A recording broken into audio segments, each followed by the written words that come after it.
চাঁপাইনবাবগঞ্জে ছাদে শুকাতে দেয়া ককটেল বিস্ফোরণে আহত আওয়ামী লীগ কর্মী হাফিজুর রহমান ওরফে সুরুজ মিয়া মারা গেছেন। শুক্রবার সন্ধ্যায় ঢাকা মেডিকেল কলেজ হাসপাতালে চিকিৎসাধীন অবস্থায় তার মৃত্যু হয়। হাফিজুর রহমান ওরফে সুরুজ চাঁপাইনবাবগঞ্জ সদর উপজেলার ইসলামপুর ইউনিয়নের পেচিপাড়া গ্রামের মৃত ভাদু শেখের ছেলে।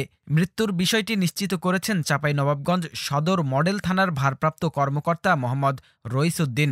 এর আগে গত ১৩ ডিসেম্বর বিকেলে ছাদে শুকাতে দেয়া ককটেলের বিস্ফোরণে তিনি গুরুতর আহত হন বলে জানান স্থানীয়রা। ঘটনার পর থেকেই তার পরিবারের পুরুষ সদস্যরা পলাতক রয়েছেন। ককটেল বিস্ফোরণের আলামত পানি দিয়ে ধুয়ে মুছে গায়েব করা হয়েছে বলে জানান তারা। স্থানীয়রা জানান, সরুজ আলী আওয়ামী লীগের সমর্থক। তিনি ককটেলের কারিগর। ব্যবহারের জন্য অনেকদিন আগে তৈরি করা ককটেলগুলো রোদে শুকোতে দেয়া হয়েছিল।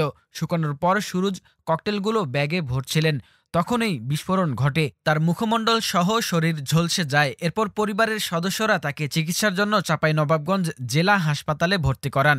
সেখানে প্রাথমিক চিকিৎসা নিয়ে উন্নত চিকিৎসার জন্য তাকে রাজশাহী মেডিকেল কলেজ হাসপাতালে স্থানান্তর করা হয়। রাজশাহী মেডিকেল কলেজ হাসপাতালের অর্থোপেডিক্স বিভাগের ৩১ নম্বর ওয়ার্ডে চিকিৎসাধীন ছিলেন সুরুজ। কিন্তু গত ১৫ ডিসেম্বর সকাল থেকেই তিনি ছাড়পত্র না নিয়ে আত্মগোপনে চলে যান। রাজশাহী মেডিকেল কলেজ হাসপাতাল থেকে পালিয়ে ঢাকা মেডিকেল কলেজ হাসপাতালে চিকিৎসাধীন ছিলেন তিনি। চাঁপাইনবাবগঞ্জ সদর মডেল থানার ভারপ্রাপ্ত কর্মকর্তা মোহাম্মদ রইসউদ্দিন বলেন, শুক্রবার সন্ধ্যায় ঢাকা মেডিকেল কলেজ হাসপাতালে মারা যান সুরুজ। বিষয়টি শাহবাগ থানা পুলিশ জানিয়েছে। সেখানেই মরদেহের ময়নাতদন্ত করা হবে।